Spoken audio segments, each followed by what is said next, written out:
জীবনের ওঠাপড়া, সুখ দুঃখ, হাসি আনন্দ সব সময়ই যাবে। তার সাথে কিছু ভালো ভালো স্মরণীয় মুহূর্তকে আমরা ফ্রেমবন্দি করে রাখতেই পারি, কারণ সারা জীবন এটা কাজে দেয়। সারা জীবন ছোট ছোট মুহূর্তগুলোকে আমরা দেখতে পাই। তেমনই আজকের দিনটা ছিল 27শে মে, আমাদের বিবাহবার্ষিকী দিন। তো এই অ্যানিভার্সারি দিনটা আমাদের ছিল 11তম বিবাহবার্ষিকী, মানে 10 বছর প্রায় কিন্তু কমসে কম ঝগড়া করে কাটিয়েই দিয়েছি। তো বাবুর মনে হয়েছে 11তম বার্ষিকীতে একটু ডিনার করতে যাবে। তেমনভাবে কোনো বিবাহবার্ষিকী সময় মানে সেলিব্রেট করার সময় হয়ে ওঠেনি, ঝগড়া করেই যে কাটে সারাটা দিন।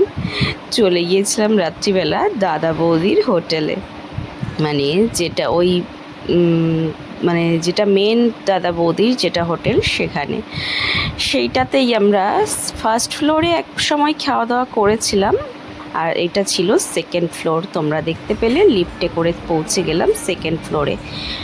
পৌঁছে গিয়ে তোমাদের খানিকটা অ্যাম্বিয়েন্স দেখিয়ে দিলাম, কতটা সুন্দর, খুব সুন্দর করে সাজানো। আমরা যেহেতু 3 জন ছিলাম, তাই আমাদের পেছনের দিকে ওই ছোট ছোট যেগুলো তোমরা দেখলে রেনবো মতো করা, ওই সিটগুলো দেয়নি, দিয়েছে আমাদের একটা গোল টেবিল, যেগুলো মাঝখানে রয়েছে। আর যারা 4-5 জন মিলে যাবে তারা পেছনের দিকে সিটটা পাবে। তো ওয়েদারটা কিন্তু সেদিন ভীষণ ঠান্ডা হয়ে গেছিলো, কারণ বৃষ্টি পড়া আরম্ভ হয়েছিল। আমরা ঠান্ডা ঠান্ডা ওয়েদারে খুব গরম উপভোগ করিনি।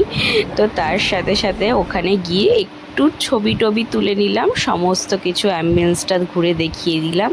সঙ্গে চলছিল কিন্তু সুন্দর মিউজিক, আর তার সাথে তাল মিলিয়ে খাবো না হতে পারে ওইখানকার ফিশ ফ্রাই। দাদা বৌদির ফিশ ফ্রাই তোমরা কারা কারা ট্রাই করেছো আর কেমন খেতে লেগেছে কমেন্টে জানাতে কিন্তু একদম ভুলো না। আর তার সাথে খাবো না ওখানকার বিরিয়ানি, সেটা কি করে হয় বলো তো? মাটনটা ছেলে খুব একটা পছন্দ করে না, আর সেদিন মাটনটা একটু কম অ্যাভেলেবেলও ছিল। আমরা একটা বড় লার্জ চিকেন বিরিয়ানি অর্ডার করে দিয়েছিলাম। ফিশ ফ্রাইয়ের সাথে কিন্তু দিয়েছিল কিছু তোমার যেগুলো আলু ভাজা ফ্রেঞ্চ ফ্রাই, সেগুলো ওরা আবার একটু কাসুন্দি দিয়ে ট্রাই করেছিল, জানো তো। যাই হোক, কারা কারা নতুনত্ব এরকমভাবে ট্রাই করো জানিও।